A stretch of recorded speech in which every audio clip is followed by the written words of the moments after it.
मेरे साथ इस वक्त हैं डॉक्टर अरविंद कारवानी। ये कमिश्नर है relief and rehabilitation Kashmiri migrants. News 18 से बात करने के लिए बहुत बहुत शुक्रिया कारवानी साहब।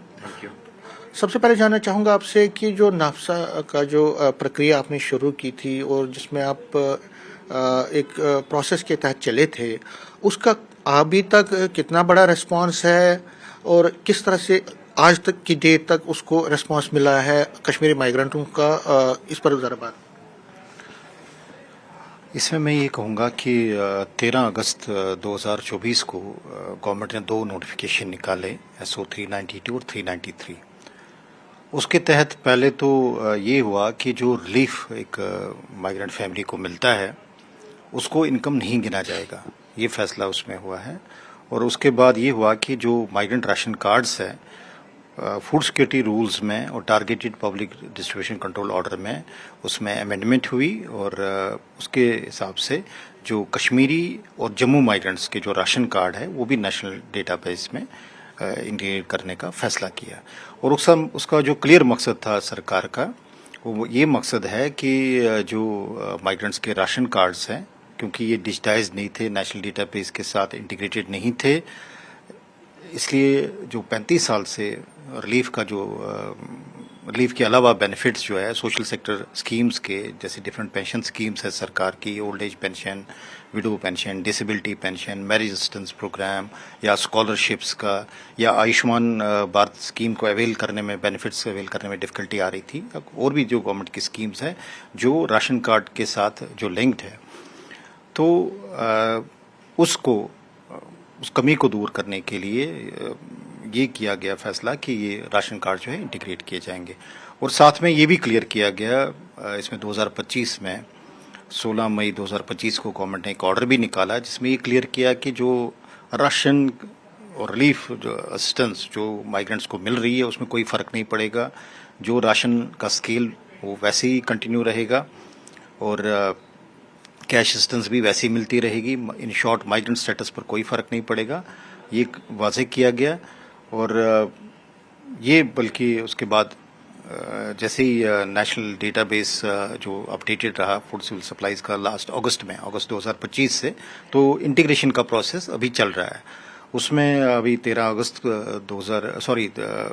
दिसंबर 2025 को वर्दी चीफ सेक्रेटरी साहब के हाथों में हमने उनके हाथों से, शुभ हाथों से हमने जगती मिनी टाउनशिप में उनके हाथों 125 बेनिफिशरीज डिफरेंट पेंशन स्कीम्स के, उनको वहाँ पर सैंक्शन ऑर्डर्स दिए।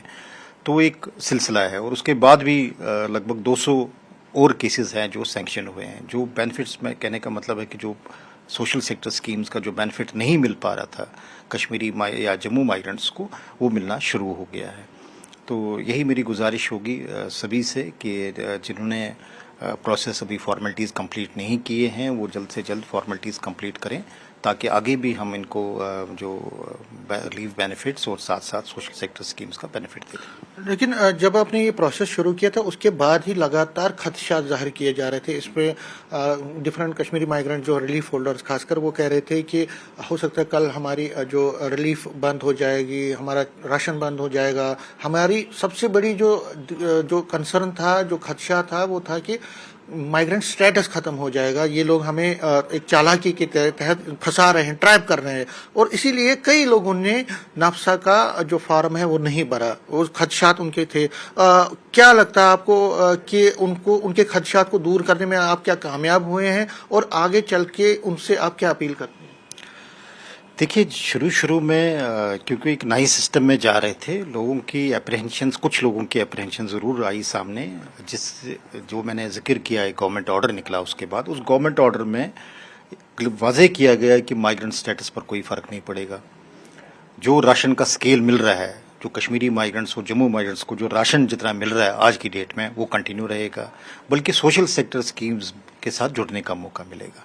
तो ये बिल्कुल बेबुनियाद और मैं समझूँ मिस्चीवस एलिमेंट्स ही ये खबर कहेंगे कि सरकार कोई साजिश कर रही है। सरकार नोटिफिकेशंस के थ्रू, गवर्नमेंट ऑर्डर्स के थ्रू पब्लिक नोटिफिकेशंस के थ्रू बिल्कुल ये वाजे किया गया है जो, और इसमें सिर्फ एक डिपार्टमेंट नहीं है, कई गवर्नमेंट डिपार्टमेंट्स इसमें जॉइंटली काम कर रहे हैं, कोऑर्डिनेशन में काम कर रहे हैं, जिसमें DMRRR भी है, सोशल वेलफेयर डिपार्टमेंट भी है, फूड सिविल सप्लाईज डिपार्टमेंट भी है, और इसको हाईएस्ट लेवल पर रिव्यू किया जा रहा है।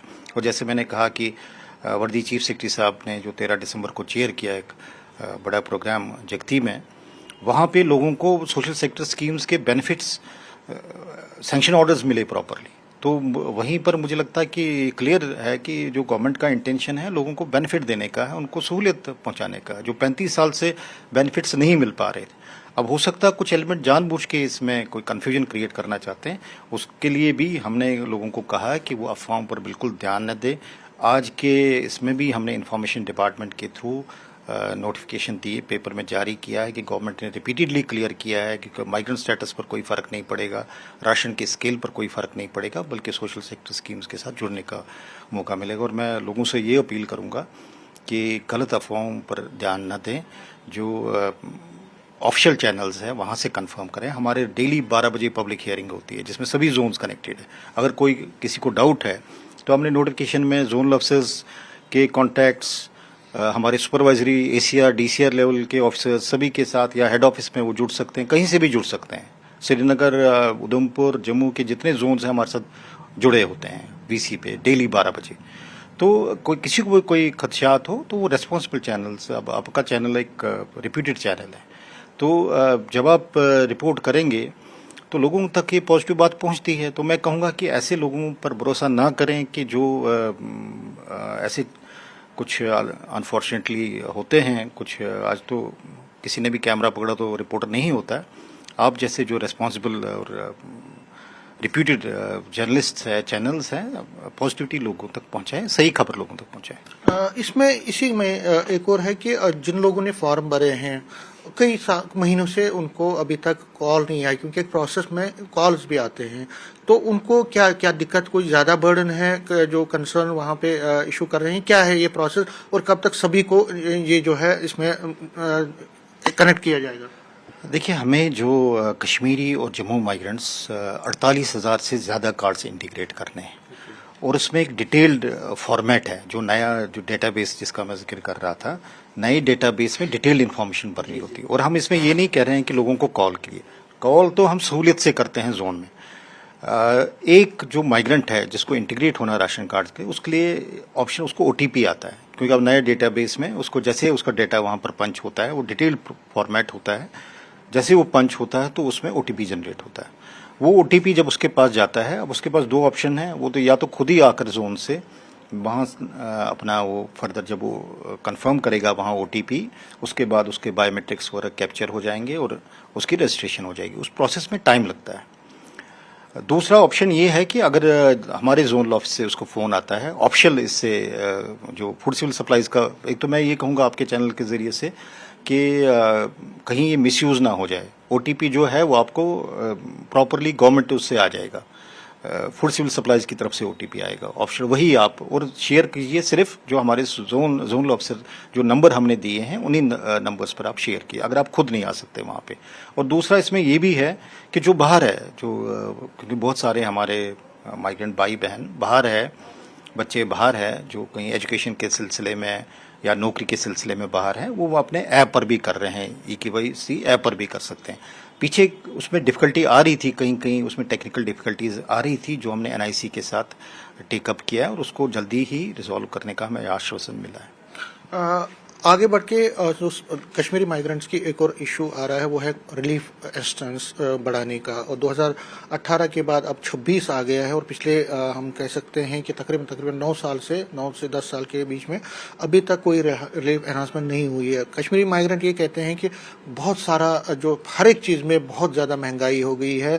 बार बार वो रिपीट कर रहे हैं, क्योंकि पहले तीन साल के बाद एक प्रोसेस चलता था, ऑटोमेटिकली रिवीजन होता था 10%, 20%, 15% के हिसाब से, लेकिन पिछले 9 से 10 साल के बीच में कुछ नहीं हुआ। तो आप इस पर क्या करने जा रहे हैं, क्या किया है और कब तक एक्सपेक्टेशन? देखिए, इसमें मेरे पास जो ऑफिस में बहुत सारी रिप्रेजेंटेशंस आई, कई डेपुटेशंस भी मिले और लगातार उन्होंने यही कहा कि रिलीफ जो है असिस्टेंस है बढ़नी चाहिए, क्योंकि 2018 से आज लगभग 8 साल में कोई अनाउंसमेंट नहीं हुई। तो उन रिप्रेजेंटेशंस के बेसिस पे मैंने जो है अपनी तरफ से भी गवर्नमेंट के साथ ये इशू टेकअप किया है और उम्मीद है कि इस पे जल्दी कुछ रिजल्ट आएगा। मतलब आपने अपनी तरफ से जो कार्रवाई है क्योंकि ये एक पॉलिसी डिसीजन है, तो जो हमारे पास रिप्रेजेंटेशंस आई उनके हवाले से हमने गवर्नमेंट के साथ इस इशू को टेकअप किया है। जगती की बात करूं, जगती की स्पेसिफिकली बात करता हूं। जगती में जो क्वार्टर हैं, जो फ्लैट्स हैं, बहुत सारे जो फ्लैट्स हैं उनकी हालत दरदर है, वो बहुत ही ख़राब है। हमने बारिशों में भी देखा था कि कई लीकेज भी वहाँ पे हुई। सफाई का भी इतना अच्छा नहीं है। पूरा जो सिस्टम है, स्वीक सिस्टम और जो फ्लैट्स की रिनोवेशन के लिए क्या आपने कोई प्रपोजल बनाया है? क्या फंड्स इस पे रिलीज हुए हैं और कब तक इस पे काम होगा? देखिए, जो आपका कंसर्न है वो जेन्युइन है। वहाँ पर बहुत सारे क्वार्टर्स ऐसे हैं जिनको रिपेयर रिनोवेशन की ज़रूरत है और इसी ज़रूरत को समझ रख के हमने लास्ट ईयर जो है इसमें एक डिटेल्ड रिपेयर रिनोवेशन है, सिर्फ जगती ही नहीं, और भी हमारे माइग्रेंट कैंप जिसमें पुरखू भी है, नगरोटा भी है, मुट्ठी भी है, या वैली में जो ट्रांजिट एकोमोडेशंस है, हमने सभी का कंसर्न चीफ इंजीनियर्स के थ्रू डिटेल्ड रिपेयर रिनोवेशन का प्रपोजल बनाया। जो जम्मू के माइग्रेंट्स कैंप्स है, जो 4 मेजर कैंप्स है, जिसमें सबसे बड़ा कैंप जो है जगती में 86 करोड़ का हमने इसमें रिपेयर रिनोवेशन का एक बड़ा प्रोजेक्ट बनाया, जो फिर चीफ सेक्रेटरी साहब ने इस पर कई मीटिंग्स भी ली और प्रिंसिपल सेक्रेटरी साहब ने भी। उसके बाद ये जो हमने डिटेल प्रपोजल बनाया, ये फाइनेंस डिपार्टमेंट के साथ भी टेकअप हुआ गवर्नमेंट लेवल पे, और इसमें पीडब्ल्यू डिपार्टमेंट जो है इसको जिम्मेवारी दी गई है कि ये अगले साल मीन्स 26-27 जो अप्रैल 26 से जो बजट आएगा, इनको कहा गया है कि आप अपने बजट में ये मेजर रिपेयर रिनोवेशन का वो प्रोविजन रखें, और इसमें क्लियर डायरेक्शंस गई है कंसर्न डिपार्टमेंट। मतलब कब से, अगर हम देखें लोगों को सरल भाषा में, तो कब से काम शुरू हो सकता है? अगर इस अप्रैल में रिलीज होंगे फंड्स, तो उसके बाद कितना टाइम लग सकता है? देखिए, जो इसमें मैं ये कहूँगा कि जब 13 दिसंबर को चीफ सेक्रेटरी साहब ने वहाँ विजिट किया, खुद वहाँ मौके का जायज़ा लिया, तो उन्होंने भी वहाँ पर यही कहा कि पीडब्ल्यूडी डिपार्टमेंट को भी हिदायत दी गई कि इसको अपने बजट में रिफ्लेक्ट करें। नेक्स्ट फाइनेंशियल जो अप्रैल 26 से जो फाइनेंशियल ईयर शुरू हो रहा है, पीडब्ल्यूडी अपने बजट में इसको रिफ्लेक्ट करेगा, और मुझे उम्मीद है कि जैसे जैसे फंड्स रिलीज हो जाएंगे तो अप्रैल के इमीडिएटली बाद काम शुरू हो जाएगा प्रायोरिटी के हिसाब से, क्योंकि अब वहाँ पे 5000 करीब क्वार्टर्स का रिपेयर है जो जम्मू प्रोविंस में। इकट्ठे तो एकदम तो सभी का नहीं होगा, लेकिन प्रायोरिटी फिक्स करके फेज वाइज, और इमरजेंसी मैं समझता हूँ कि बहुत सारे ज़रूरत है लोगों को, लेकिन ये है कि प्रायोरिटी फिक्स करके ये होगा, और हमारी पूरी कोशिश होगी कि इसको ट्रांसपेरेंट तरीके से और लोगों की सेटिस्फेक्शन पूरी एश्योर करके ये काम किया जाएगा। सफाई का आपने बोला, तो इसमें आपको पता ही होगा कि लास्ट ईयर इसमें एक गवर्नमेंट ऑर्डर हुआ जिसमें सभी डिपार्टमेंट्स को, ना सिर्फ पीडब्ल्यूडी, ना सिर्फ जल शक्ति, ना सिर्फ पावर डेवलपमेंट कॉरपोरेशन, ना सिर्फ housing urban development department, rural department, Jammu and Kashmir energy JAKEDA, और भी कई डिपार्टमेंट्स को, हेल्थ डिपार्टमेंट, सभी डिपार्टमेंट्स को ये डायरेक्शन चली गई कि आप जो है अपने बजट में माइग्रेंट कैंप्स की रिपेयर रिनोवेशन, इनकी मेंटेनेंस का प्रोविजन रखें। ये डायरेक्शंस गई है, और इस फाइनेंशियल ईयर से 26-27 का जो फाइनेंशियल ईयर है, सभी डिपार्टमेंट्स ने, चाहे वो गार्डन पार्क डिपार्टमेंट हो, चाहे जम्मू म्यूनसिपल कॉरपोरेशन हो, चाहे ये बिजली का हो, पानी का हो, पीडब्ल्यूडी डिपार्टमेंट हो, सभी को अपने अपने बजट में प्रोविजन करना है, और ये बड़ी लेवल का फैसला हुआ लास्ट ईयर, और मुझे उम्मीद है कि जो आने वाले फाइनेंशियल ईयर से अपने अपने डिपार्टमेंट्स इसको करेंगे, क्योंकि पहले इस चीज़ में ये था कि क्लियर ये नहीं था, डिपार्टमेंट्स को इंटरेस्टेड रिस्पॉन्सिबिलिटीज़ नहीं थी। तो अब ये क्लियर किया गया है इन गवर्नमेंट ऑर्डर्स के जरिए कि ना सिर्फ वो मेंटेनेंस देखेंगे बल्कि अपने बजट में भी उसका प्रोविजन करेंगे। वहाँ हाँ जी, आपने जगती की बात करूंगा, उसमें पानी की बड़ी दिक्कत आ रही है और अभी भी कल भी मैं कुछ लोगों से बात कर रहा हूँ, वो कह रहे हैं कि पानी की बड़ी डिफिकल्टी है, पानी बहुत कम आता है, सप्लाई बहुत दिनों तक बंद रहती है। कब तक इसको आप स्ट्रीमलाइन करने जा रहे हैं? इसमें लास्ट ईयर से हमने इस पे काम किया है। सबसे पहले तो मैं ये कहूँगा कि वहाँ पे जो पानी का हमने कोशिश की उसमें कि परमानेंट सोल्यूशन उसको ढूंढे, वहाँ वाटर सोर्स का ये है। तो वहाँ पर 5 बोरवेल्स पर फाइनल स्टेज में काम है, जिससे लॉन्ग टर्म सोल्यूशन हो जाएगा जो पानी के सोर्स की डिफिकल्टी थी। इसी तरह से हमने नगरोटा में भी किया, वहाँ 2 बोरवेल लगाए हैं। पुरखू में हमने ये इशू रिजॉल्व किया है। तो अब ये मैं कहूँगा कि थोड़ा टाइम ज़रूर लगता है चीज़ों को, क्योंकि प्रॉपर्ली सैंक्शन कराना, उसमें टेंडरिंग, फिर उसको इसमें कमीशन कराना, उसमें थोड़ा टाइम लगता है। लेकिन 5 बोरवेल सिर्फ जगती के लिए ही हमने आइडेंटिफाई किए हैं। और इसमें मैं ये कहूँगा कि कंसर्न जल शक्ति डिपार्टमेंट को भी हमने कहा है कि वो जो जब तक ये रेगुलेट नहीं होता तो टैंकर वगैरह से जो एडिशनल सप्लाई की होगी उसे जो है स्कैर्सिटी को दूर करें, कोई परेशानी नहीं आनी चाहिए इसमें। और इसको हम रेगुलरली मॉनिटर कर रहे हैं और जल्दी ही इसको रिजॉल्व करेंगे। और मुझे पूरी उम्मीद है कि जो गर्मियों में दिक्कत रहती थी जगती में पानी की पर्टिकुलरली, तो उस समस्या को भी खत्म करेंगे। जैसे मैंने कहा कि डिफरेंट डिपार्टमेंट्स को रिस्पॉन्सिबिलिटी दी है, तो हर डिपार्टमेंट, जल शक्ति डिपार्टमेंट को भी ये जिम्मेवारी दी गई है कि वो अपने इसमें प्रोविजन कर लें। और इसमें कोऑर्डिनेटिंग डिपार्टमेंट जो है रिलीफ ऑर्गेनाइजेशन है, तो हम इसके साथ रेगुलरली ये फॉलो अप कर रहे हैं। सर आगे बढ़ के आपसे पूछना चाहूँगा पीएम पैकेज एम्प्लॉयज़ का, जो पीएम पैकेज एम्प्लॉयज़ के लिए जो अकोमोडेशन है कश्मीर में, कई जगहों पे आपने फ्लैट्स, उनकी नई बिल्डिंग्स तामीर की हैं, उनके जो एक हम कह सकते हैं कैंप्स, नए कैंप्स बनाए हैं, उसमें कहाँ कहाँ पे कंप्लीट हुआ और कहाँ कहाँ पे अभी कंप्लीट हो रहा है और कब तक सारा जो प्रोजेक्ट है कंप्लीट होगा? कश्मीर में हम 20 डिफरेंट लोकेशंस पर 6000 फ्लैट बना रहे हैं। और इसमें जो है मेजर जो हमारा इस अप्रैल तक हम उम्मीद कर रहे हैं कि हम इस पोजीशन में होंगे कि मेजर लोकेशंस पे हम एम्प्लॉयज़ को पोजीशन दे देंगे। क्योंकि इसमें लास्ट ईयर ही हमने इसमें, क्योंकि अलाइड वर्क्स का प्रोजेक्ट था, अलाइड वर्क्स में है कि वहाँ पे बाउंड्री वॉल, वहाँ लिफ्ट की फैसिलिटी, वहाँ सिक्योरिटी के जो इंतज़ामात हैं, पिकेट्स वगैरह वो बनाना, तो वो इंटरनल लेन्स या ड्रेनेज, वो सारा जो प्रोजेक्ट है लास्ट ईयर सैंक्शन हुआ और उस पर ज़ोरों से काम चल रहा है। और मुझे उम्मीद है कि अप्रैल तक हम मेजर लोकेशंस पे एक्चुअली पोजीशन दे पाएंगे एम्प्लॉयज़ में। 20 डिफरेंट लोकेशंस है, जैसे मैंने कहा, अक्रॉस द कश्मीर वैली, चाहे वो नॉर्थ है, साउथ है या सेंट्रल कश्मीर है। 2 कंसर्न्स हैं पीएम पैकेज एम्प्लॉयज़ के, जो हम उनसे बात करते हैं। वो कुछ लोग कहते हैं कि अकोमोडेशन कम है, उसमें जो फ्लैट्स बनाए हैं उनको अलोकेशन जो दी गई है वो कम है। शेखपुरा में सेटिस्फाइड है कि वहाँ बड़े हैं, लेकिन जो नए बने हैं उनमें एक कमरा और एक छोटी सी लॉबी है। तो कहीं ना कहीं वो कहते हैं कि अगर हमारे पेरेंट्स कल आएंगे वहाँ पे, अगर तो मुश्किल हो जाएगी। अगर अकोमोडेशन अच्छी होती तो एक अच्छा वातावरण भी बनता। इसमें जब प्रोजेक्ट सैंक्शन हुआ है तो उसमें जो जिस हिसाब से, क्योंकि सभी लोकेशंस, जो ये 20 लोकेशंस है, वहाँ एक जैसा ही डिज़ाइन है। जो आपने बात की जहाँ 2 रूम इसका प्रोविजन है, वो शेखपुरा में और वेसू में है।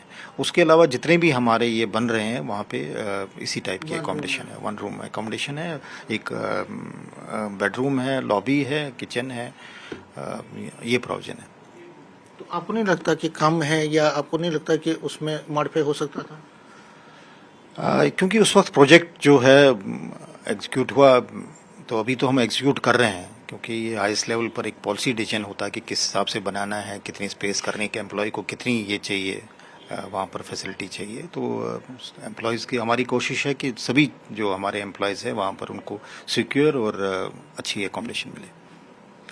लास्ट में पूछना चाहूँगा कि जो ओवरऑल कश्मीरी माइग्रेंट्स के लिए जो बेनिफिट्स आप यहाँ पे रिलीफ डिपार्टमेंट में देते हैं, जैसे इसमें हेल्थ का भी है, आयुष्मान का है, उसमें क्या आप सुधार करने जा रहे हैं और किस तरह से आप इस प्रोसेस को ले रहे हैं? आयुष्मान में जो सबसे बड़ी डिफिकल्टी आ रही थी वो इसी वजह से आ रही थी कि माइग्रेंट्स के राशन कार्ड जो है नेशनल डेटाबेस पर नहीं है। अब जिन जिन के नेशनल डेटाबेस पर राशन कार्ड से इंटीग्रेट हो रहा है उनको ये सहूलियत हो रही है कि उनका जो ऑटोमेटिकली डेटा फैच होता है वहाँ पे, तो सबसे बड़ा तो मैं यही कहूँगा, और आपके माध्यम से मैं ये कहूँगा, सिर्फ रिलीफ होल्डर ही नहीं कि जो राशन या कैश असिस्टेंस ले रहे हैं, हमारा एक बड़ा सेगमेंट जो 60% राशन कार्ड होल्डर्स हैं वो नॉन रिलीफ होल्डर्स हैं, गवर्नमेंट पेंशनर्स एक्सेट्रा। तो उनको भी मैं ये कहूँगा कि आज आयुष्मान का फ़ायदा लेने के लिए या आगे कोई ऐसी स्कीम आ जाए, उस सहूलियत के लिए भी आप अपना राशन कार्ड जो है जल्द से जल्द वो प्रोसेस कर लीजिए इंटीग्रेशन का, क्योंकि कल को सरकार की कोई ऐसी स्कीम आएगी तो आप उससे वंचित न रहें। तो बेटर है आपके पास एक डिजिटाइज्ड एक डाटा रहेगा, जैसे एक स्मार्ट कार्ड होता है, बैंक का कार्ड होता है, तो वैसे ही आपके पास एक कार्ड रहेगा जो अक्रॉस द इंडिया आपकी एक आइडेंटिटी रहेगी, जिसके बेस पे आप बाकी डॉक्यूमेंट्स, बाकी स्कीम्स का बेनिफिट ले सकते हैं। न्यूज़ 18 से बात करने के लिए शुक्रिया। कैमरामैन साहिबा के साथ में समीर भट्ट, न्यूज़ 18 जम्मू।